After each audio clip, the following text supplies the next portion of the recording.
So in my last video, I discussed the 5 star NBA players that have been disappointing everyone so far this season because of their inability to perform at the level we all expect from them, and today we're actually headed to the opposite end of the spectrum. For this video, we will now be discussing the 5 players that have been shocking everyone with how well they've been playing to start the new season, massively outperforming the expectations that they came in with, and in most cases are emerging as legitimate stars. These standouts have all shown plenty of potential in the past, but this season they're putting it all together on a far more consistent basis and are providing much more reliable impact. Before we start though, it turns out a good amount of you watching right now aren't even subscribed to the channel, so if you enjoy the content, consider hitting the subscribe button, as not only does it help out a ton, but it also very much appreciated. Now with that being said, let's begin. The first player shocking everyone so far this season is LaMelo Ball of the Charlotte Hornets. In his first 4 seasons, LaMelo had already been shining in spurts as he's already been named an All-Star, and his production has been steady from the jump. But he has struggled mightily with injuries, playing just 58 games combined over the last 2 seasons, and with the Hornets struggling as much as they have, the team as a whole just hasn't garnered much attention nationally over that span either.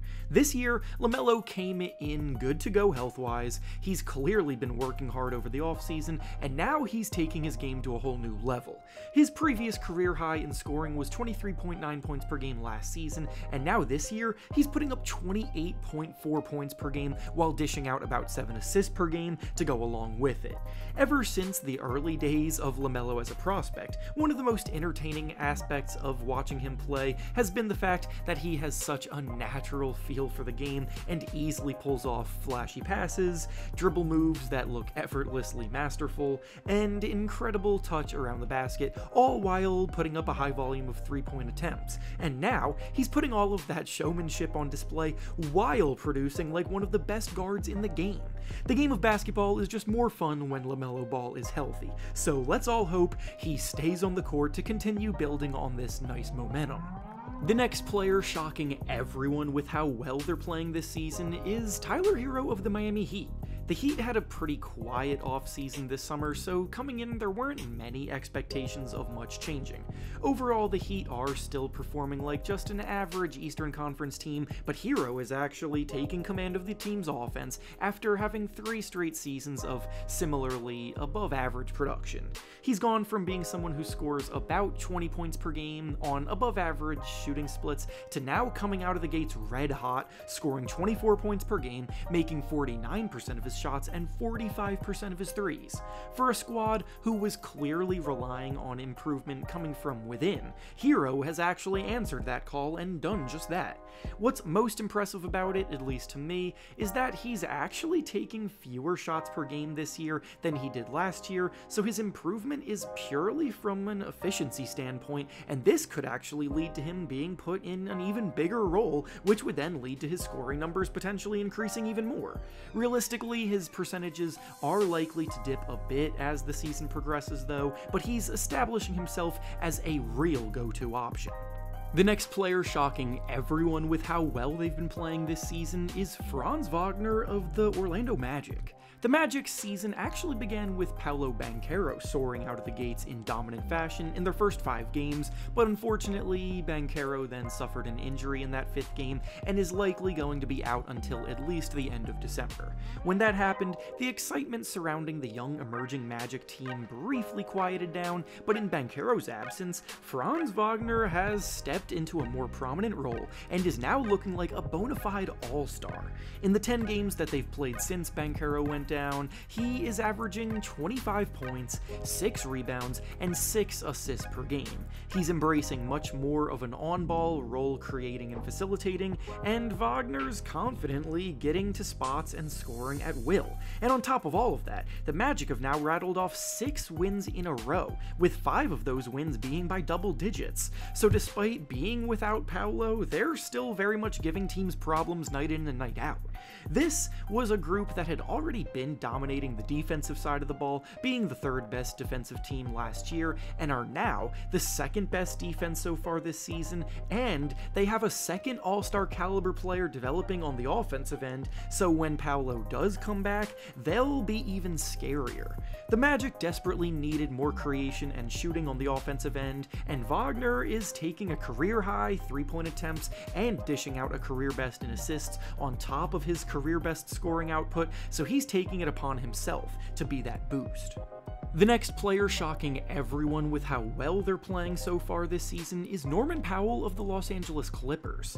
The Clippers came into the season with a lot of negativity and unfortunate situations unraveling as they lost Paul George in free agency, and then it got announced that Kawhi Leonard was still recovering from his knee injury, so they would also be without him for a significant amount of time to begin the season. There was a clear opening for someone to step into a bigger role in the offense without those two, and not only has Norman Powell done that, but he's done it in a big way.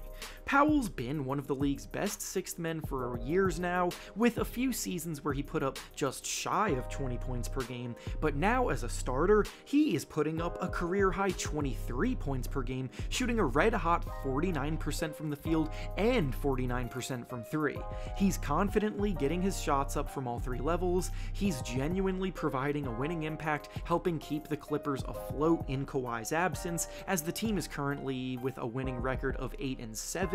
With Powell's emergence, the Clippers now look like a team that can make some noise in the Western Conference playoff hunt after being completely written off before the season began, and when Kawhi Leonard returns to the court, they're only going to get even better. And finally, the last player shocking everyone with how well they've been playing so far this year is Dyson Daniels of the Atlanta Hawks. Daniels is a former lottery pick who spent the first 2 seasons of his career in New Orleans before being traded to Atlanta this offseason as a part of the DeJounte Murray deal. In New Orleans, his role fluctuated a ton, he never really looked comfortable in the offensive end of the ball, but he would continue to get chances because his defensive work was always worth the trade-off.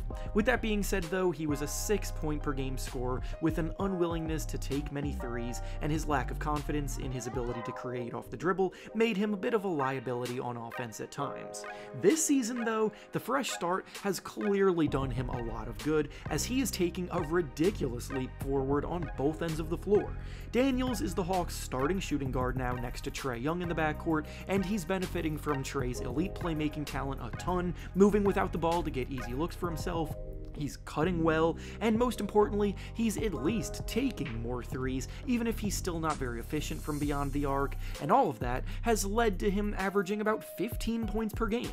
The real reason he's on this list today, though, is because he very well may be the best perimeter defender in the entire NBA right now. He's averaging a ridiculous league-leading 3.4 steals per game, including 5 games with at least 5 steals, and he's also averaging over a block per game. He's causing havoc everywhere he can, he's very much on track to be named to the all-defensive team this season, and his breakout has been so amazing for Atlanta, who need defensive help.